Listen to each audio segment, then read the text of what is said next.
One thing they're both super passionate about is busting this myth that ADHD equals lower intelligence. Yeah, that's such a harmful stereotype. And Kristina, she uses this awesome analogy. She compares an ADHD brain to a Ferrari engine with bicycle brakes.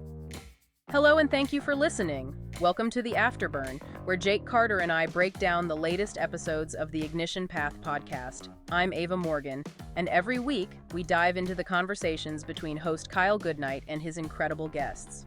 And we're here to give you a thoughtful review. No fluff, no bias, just our honest take on the topics discussed. That's right, Ava. Pulling out the nuggets of wisdom and sometimes debating the finer points. We've got plenty to discuss, so let's dive into it.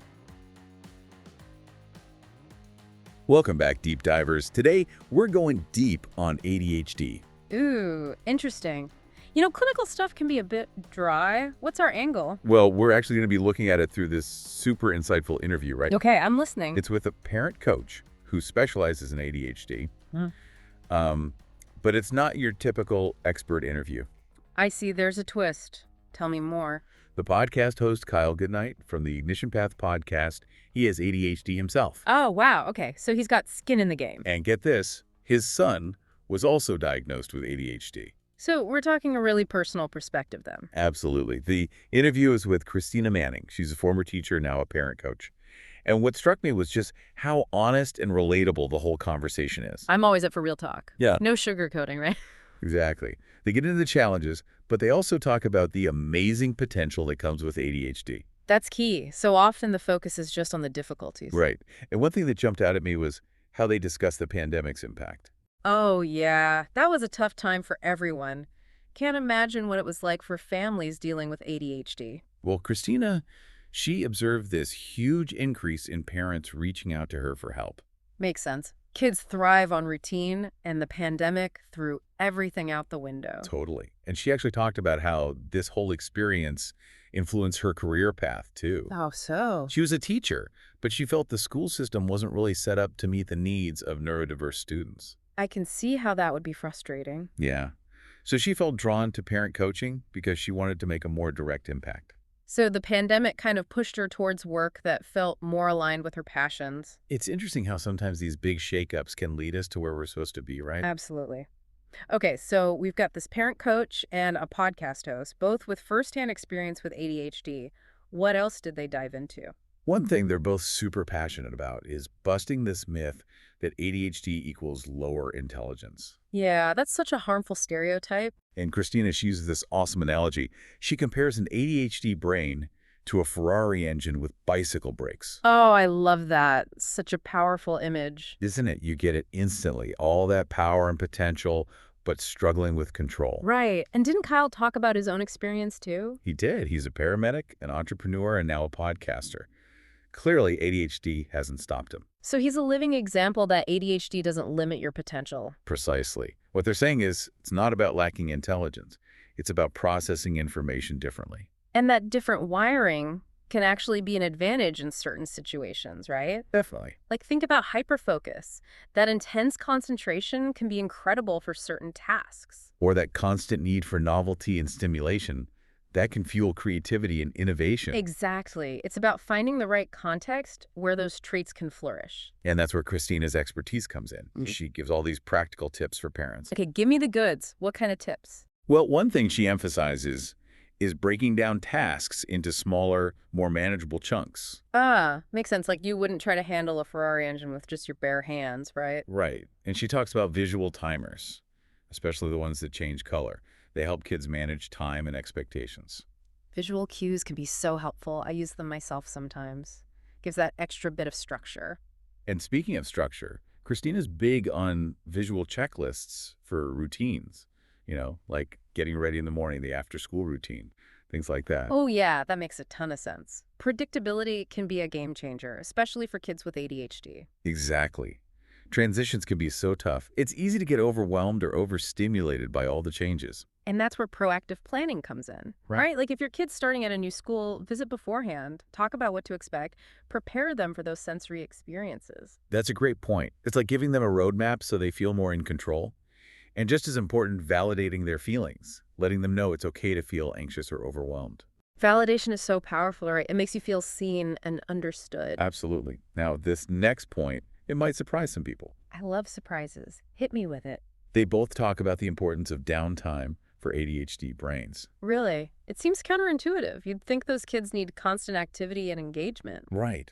But actually, those brains are working so hard all the time, processing information, filtering stimuli. So it's like a high-performance engine that needs to cool down. Exactly. They need that rest and stress reduction to recharge. Now that makes sense. Okay, so downtime is key. What else? Well, Kyle brought up procrastination, Oh boy, that's a familiar topic. Procrastination, right? but he actually framed it as both a superpower and a struggle. Wait, a superpower. I've always seen it as, well, a bad habit.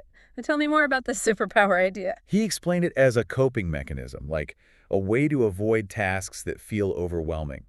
And he actually said that sometimes procrastinating can lead to unexpected benefits. Okay, now I'm really intrigued. How can procrastinating be beneficial? He gave this example, like when you procrastinate, you're kind of forced to think outside the box because you're working under pressure. Ah, so it can spark creativity and resourcefulness. Exactly. And sometimes it forces you to prioritize and focus on what's truly essential. So it's not always about laziness or lack of motivation. It can be tied to executive function challenges, difficulty with prioritizing, even fear of failure. That's a really different way to think about procrastination. It kind of reframes the whole thing. It does. Instead of just judging ourselves or our kids, we can try to understand the root causes. And then we can find strategies to support them, right? Okay, so procrastination isn't all bad.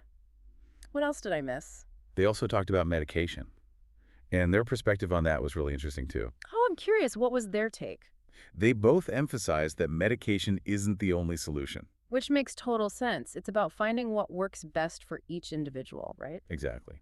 They talked about things like dietary changes. For example, reducing artificial dyes and increasing protein. I've heard about that. But how does that connect to ADHD? The thinking is that certain food additives can worsen symptoms for some kids, and protein helps stabilize blood sugar, which can impact focus. So it's about a holistic approach, looking at all the different factors and experimenting to see what helps. Right. And it reminded me of what Kyle said about STEM programs. STEM. How does that fit in? He talked about how hands-on learning, like in STEM programs, really ignited his passion for science and how it's benefited his son, too. So he's suggesting that parents consider exploring STEM options even as early as middle school. Yeah, because STEM is all about problem-solving experimentation, you know. It can be a great fit for kids who thrive in those dynamic environments. I see the connection. It's Yeah. about recognizing different learning styles and finding what sparks that passion. And ultimately, that brings us back to one of the most important points they both made. What's that? ADHD is not a limitation. Yes. It's about shifting that perspective. They see it as a superpower. Mm. But it's a superpower that needs to be understood, right? And it needs the right tools so it can be harnessed. Exactly. So instead of seeing ADHD as a deficit, it's about embracing it as a different way of thinking and being in the world. Powerful stuff. It makes you wonder, what would happen if we all viewed difference as a strength? That's a great question. Like, what if we saw the ADHD brain as a source of innovation? What kind of world could we create if we really valued those unique ways of thinking? Instead of trying to force everyone into the same mold, right? Yes. Fascinating thought. Okay, so we're talking about a big shift in perspective. Mm. But what about on a practical level? Like, what can we do to create that supportive environment? Well, remember those strategies Kristina mentioned? You mean like chunking tasks, visual timers, predictable routines? Exactly. Those are great starting points. And they're not just for kids with ADHD either. Right. Anyone can benefit from those tips, especially if you struggle with focus or time management. And let's not forget downtime. Giving ourselves permission to recharge. That's crucial for everyone, not just people with ADHD. Absolutely. It's about prioritizing well-being so we can show up as our best selves. It really is about taking care of ourselves so we can be there for others, too. So true. Now, I want to circle back to Kristina. She actually mentioned something else that's really important. Okay, lay it on me. What else did Kristina highlight? She actually offers some great resources for parents. Oh, perfect. Resources are always welcome. What kind of stuff does she offer? Well, she does a free consultation, which is amazing, and she's put together this ADHD guide for parents. Okay, so practical guidance and support. That's awesome. Where can people find those resources? She's got a Facebook group, and she's on Instagram. Easy to connect. What's her handle? It's @CalmMinds. No spaces or underscores, just Calm Minds. Got it. at Calm Minds. I'll have to check it out. I think our listeners would find her super helpful. She's really down to earth and approachable. I like that. No judgment, just support. It sounds like she's a great advocate for these families. And, hearing her talk about her own journey, it's clear that she's really passionate about this work. It's more than just a job for her. I get that. You can tell when someone's truly invested in making a difference. So I'm curious, what resonated with you most from this deep dive? What are you taking away from this conversation? Well, I think the biggest takeaway for me is that ADHD is not a life sentence. It's not something to be ashamed of. Absolutely. It's about understanding how those brains work, right? And finding the right tools and strategies to support those unique strengths and challenges. And that's a message I think we all need to hear. It's about celebrating neurodiversity, not trying to erase it. Exactly. I mean, think about it. So many brilliant minds throughout history, they probably had ADHD. We wouldn't want to lose those voices, would we? Absolutely not. We need those diverse perspectives. They enrich our world in so many ways. Okay, so we've talked about the strengths, the challenges, and some practical tips for parents. What about for those of us who might suspect we have ADHD as adults? That's a great point. It's never too late to explore that possibility. And I think the key is to approach it with curiosity and compassion. So instead of self-judgment, it's about self-discovery. Exactly. And there are so many resources available now. Online communities, therapists who specialize in adult ADHD. It's about advocating for yourself and seeking out that support. Because knowledge is power, right? Absolutely. The more we understand about how our brains work, the better equipped we are to navigate the world. And to create a world that celebrates those differences too. Well said. And if you're interested in exploring this topic further, I highly recommend checking out the full episode of the Ignition Path podcast. Yeah, it's a great listen, really insightful and engaging. I'll make sure to link to it in the show notes. Perfect. So deep divers, stay curious, stay informed, and keep embracing your unique brilliance. Until next time. You know, it's funny. When we talk about ADHD, it's often about kids. Yeah, that's true. But it doesn't just magically disappear when you become an adult. Exactly. It's something you carry with you throughout life. And sometimes it's not even diagnosed until adulthood. It makes you wonder how many people out there are struggling and don't even realize they might have ADHD. Right. They might just think they're bad at organizing or easily distracted. But what if those are actually signs of a different way of thinking, a different way of processing the world? And what if, instead of seeing those as weaknesses, we saw them as strengths? That's the key, isn't it? Shifting our perspective. Because those weaknesses, they can actually be incredibly valuable in the right context. Think about entrepreneurs. They often thrive on that impulsivity, that need for novelty. It's what drives them to take risks and innovate. Or artists and musicians. That creativity, that ability to think outside the box, it's often linked to ADHD. So it's not about fixing ADHD. It's about understanding it, embracing it, and finding ways to make it work for you. And that's a message I think everyone can benefit from, whether you have ADHD or not. It's about celebrating diversity in all its forms. It's about creating a world where everyone feels seen, understood, and valued for who they are. Beautifully said.